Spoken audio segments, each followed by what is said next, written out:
So let's see this question. The question says mitosis is the process by which eukaryotic cells. First one is expose the genes for protein synthesis. Second one is become specialized in structure and function. Third one is multiply and fourth one is grow. इस question में हमें ये पूछा गया है कि mitosis जो है प्रोसेस होता है जिसमें क्या होता है, कह सकते हैं यूकैरियोटिक सेल्स में क्या होता है ये हमें बताना है. पहला expose the genes for protein synthesis, दूसरा है become specialised in structure and function, third है मल्टीप्लाई होता है और लास्ट है ग्रो. तो मेनली हमें जो है यहाँ पे माइटोसिस के बारे में ही बताना है, इसके फीचर्स क्या होते हैं. तो आइए इस क्वेश्चन का जो है हम आंसर देखते हैं क्या होता है. सबसे पहले जो है इस क्वेश्चन में हम बात करेंगे की कॉन्सेप्ट की. की कॉन्सेप्ट जो है इस क्वेश्चन में हमारा हो जाएगा माइटोसिस. तो अगर हम बात करें माइटोसिस क्या होता है, ये जो है सेल डिवीजन का एक फेज होता है. सेल डिवीजन में क्या होता है, कह सकते हैं जो सेल साइकिल होता है वो जो है टू बेसिक फेजेस में बांटा जाता है. पहला होता है इंटरफेज, दूसरा होता है माइटोसिस. तो माइटोसिस को जो है कहा जाता है यहाँ पे इक्वेशनल डिवीजन.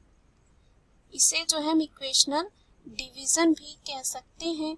ऐसा इसलिए क्योंकि यहाँ पे जो क्रोमोसोम नंबर होता है यहाँ पे क्या होता है, सेम होता है. यहाँ पे क्रोमोसोम जो नंबर होगा वो क्या होगा, सेम.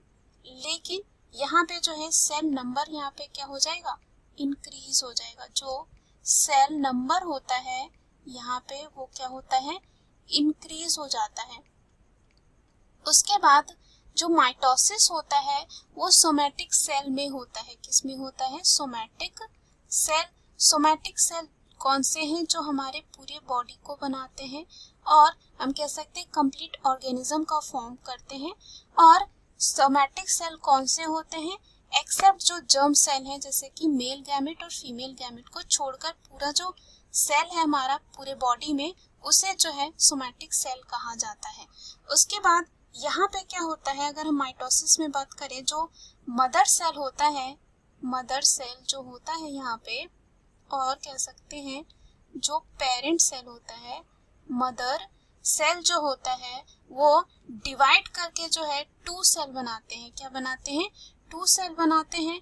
और यहाँ पे जो है जेनेटिकली सिमिलर होते हैं किसकी तरह, पेरेंट सेल की तरह. उसके बाद माइटोसिस को जो है यूज किया जाता है रैपिड जो है प्रोलिफरेशन के लिए, यानी कि यहाँ पे जो है सेल का जो है नंबर क्या होगा, इंक्रीज होते रहेगा, प्रोलिफरेट करेगा, यानी कि क्या होता रहेगा, यहाँ पे हमेशा मल्टीप्लाई होगा. यानी कि इसे हम कह सकते हैं ये मल्टीप्लिकेशन के लिए भी जो है जाना जाता है. मल्टीप्लिकेशन के लिए भी जाना जाता है, मल्टीप्लिकेशन ऑफ यूकैरियोटिक सेल. ऐसा हम कह सकते हैं मल्टीप्लिकेशन होता है किसका, यूकैरियोटिक सेल का. तो चलिए हम ऑप्शन में देखते हैं. पहला जो है यहाँ पे दे रखा है कि expose the genes for protein synthesis. यहाँ पे ये जो है गलत है क्योंकि माइटोसिस जो है यहाँ पे इसलिए यूज नहीं किया जाता है ताकि जीन जो है एक्सपोज हो जाए किसके लिए, प्रोटीन सिंथेसिस यानी कि प्रोटीन बनाने के लिए. हम जानते हैं प्रोटीन सिंथेसिस क्या होता है, ये ट्रांसलेशन के द्वारा होता है. ट्रांसलेशन में क्या होता है, आरएनए से जो है प्रोटीन बनती है. उसके बाद इससे पहले ट्रांसक्रिप्शन आती है जिससे क्या होता है, आरएनए बनता है. और उससे पहले जो है क्या होता है, हम देखते हैं कि जो रेप्लिकेशन होता है जिससे क्या होता है, डीएनए से ही डीएनए की कॉपी बनती है.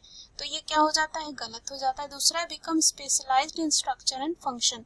तो यहाँ पे ये जो है बिकम बन नहीं जाता है, स्पेशलाइज नहीं हो जाता है स्ट्रक्चर एंड फंक्शन के लिए. तो ये भी हमारे लिए क्या हो जाता है, क्वेश्चन के लिए गलत हो जाता है. थर्ड दे रखा है मल्टीप्लाई. तो यहाँ पे हमने देखा ये जो माइटोसिस होता है वो यूज किया जाता है मल्टीप्लिकेशन ऑफ यूकैरियोटिक सेल यानी कि मल्टीप्लाई के लिए. सो ये जो हमारे क्वेश्चन का सही आंसर हो जाएगा. लास्ट है ग्रोथ, तो ये क्या हो जाता है, गलत. So the right answer of this question is option C. Hope you understood it well. Best of luck.